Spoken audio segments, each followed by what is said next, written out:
샬롬, 12월 9일 금요일 하나님 나라를 시작하는 말씀 묵상 시간입니다. 오늘 우리에게 주신 말씀은 전도서 7장 1절에서 14절입니다. 오늘 말씀은 장면누리 우승훈 진수영 집사님과 딸 지윤이가 봉독해 주시겠습니다. 좋은 이름이 좋은 기름보다 낫고 죽는 날이 출생하는 날보다 나으며 초상집에 가는 것이 잔치집에 가는 것보다 나으니 모든 사람의 끝이 이와 같이 됨이라. 산 자는 이것을 그의 마음에 둘지어다. 슬픔이 웃음보다 나음은 얼굴에 근심하는 것이 마음에 유익하기 때문이니라. 지혜자의 마음은 초상집에 있으되 우매한 자의 마음은 혼인집에 있느니라.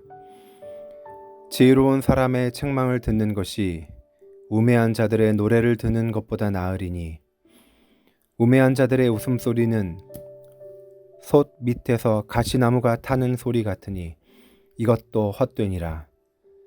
탐욕이 지혜자를 우매하게 하고 뇌물이 사람의 명철을 망하게 하느니라. 일의 끝이 시작보다 낫고 참는 마음이 교만한 마음보다 나으니 급한 마음으로 노를 바라지 말라. 노는 우매한 자들의 품에 머무름이니라. 옛날이 오늘보다 나은 것이 어찌미냐 하지 말라. 이렇게 묻는 것은 지혜가 아니니라. 지혜는 유산같이 아름답고 햇빛을 보는 자에게 유익이 되도다.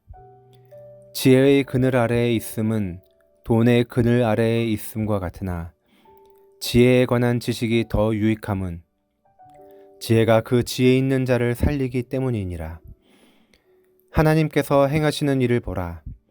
하나님께서 굽게 하신 것을 누가 능히 곧게 하겠느냐. 형통한 날에는 기뻐하고 곤고한 날에는 되돌아보아라.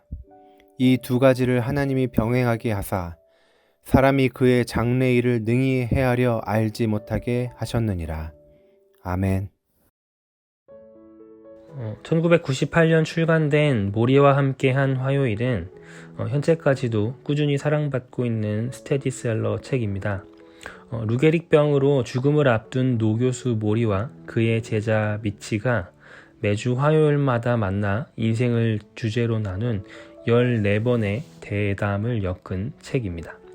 저도 이 책을 처음 국내에 출간되었을 때 사서 읽었던 기억이 납니다.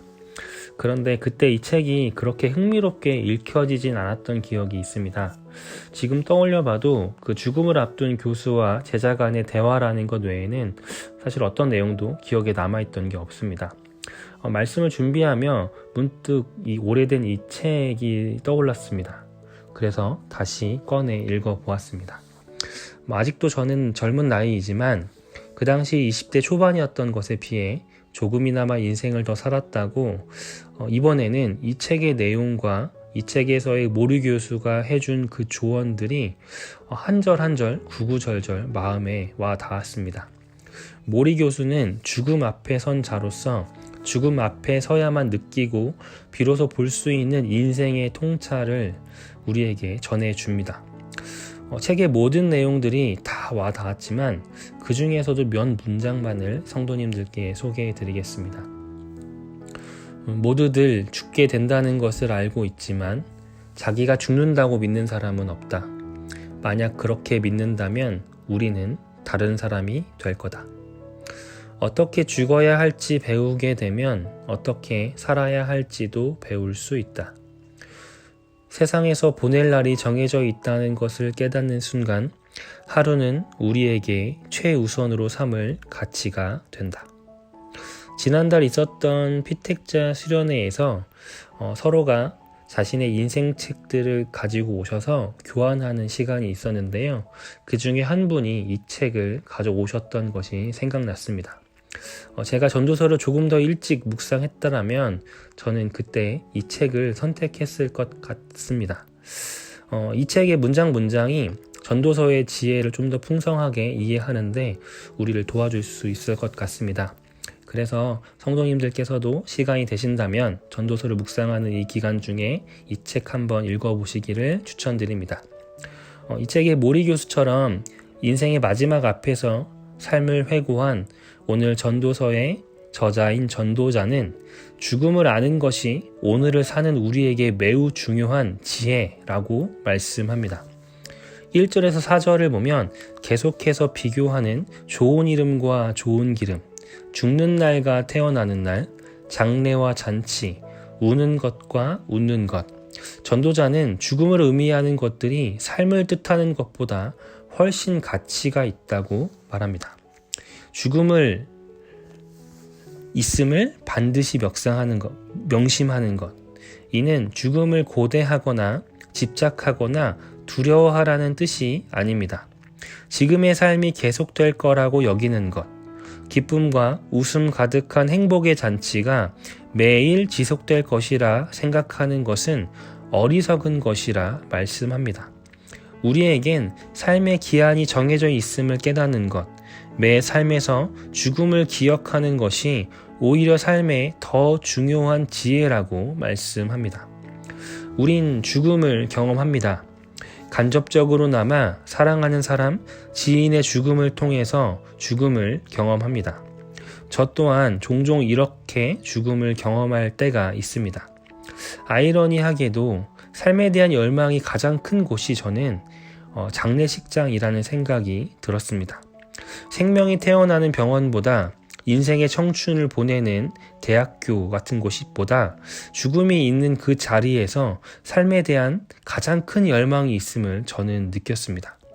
장례식장에서 우린 삶의 진정한 가치가 무엇인지 다시금 깨닫고 우리에게 주어진 하루라는 시간이 얼마나 소중한지, 그리고 우리의 삶에서 무엇을 우선순위에 두어야 하는지, 소중한 사람을 앞에 두고 무엇을 함께 해야 하는지를 우리는 떠오르게 합니다.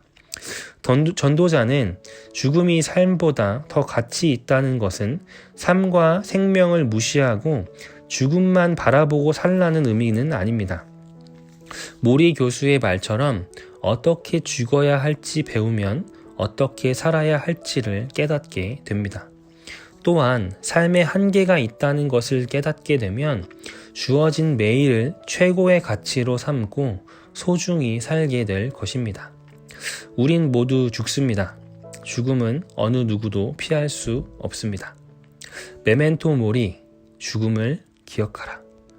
우신 공동체 성도님들, 오늘 치열한 삶의 자리로 나가시며 이 하나씩 말씀을 듣고 계실 텐데요. 오늘을 시작하기에 앞서 메멘토 모리, 죽음을 기억하시기 바랍니다. 오늘 죽음을 기억한다면, 우리의 한계가 정해져 있음을 인식한다면, 오늘 무엇의 가치를 삼고 어떻게 오늘을 보내야 할지를 우리가 생각하고 방향을 설정할 수 있을 것입니다. 우리의 인생을 마감하고 하나님 앞에 섰을 때 과연 하나님께서는 우리의 인생을 무엇으로 판단하실까요? 이 물음에 대한 응답으로 오늘을 살아가시기를 바라겠습니다. 기도하겠습니다. 삶의 주관자 되신 하나님, 치열한 삶의 현장으로 나가기에 앞서 우리 삶에 한계가 있음을, 죽음이 있음을 기억합니다. 이 모든 것이 영원함이 아닌 진정한 영원함 속으로 나아가는 과정 가운데 오늘을 살아감을 기억합니다. 말씀의 지혜로 우리가 오늘을 살며 무엇을 삶의 가치로 두고 살아야 할지 깨닫게 해 주시옵소서. 죽음을 기억하며 오늘을 최고의 가치로 삼고 소중히 여기게 하여 주옵소서. 예수님의 이름으로 기도드렸습니다. 아멘. 주신 말씀 기억하며 개인 묵상의 자리로 들어가시도록 하겠습니다.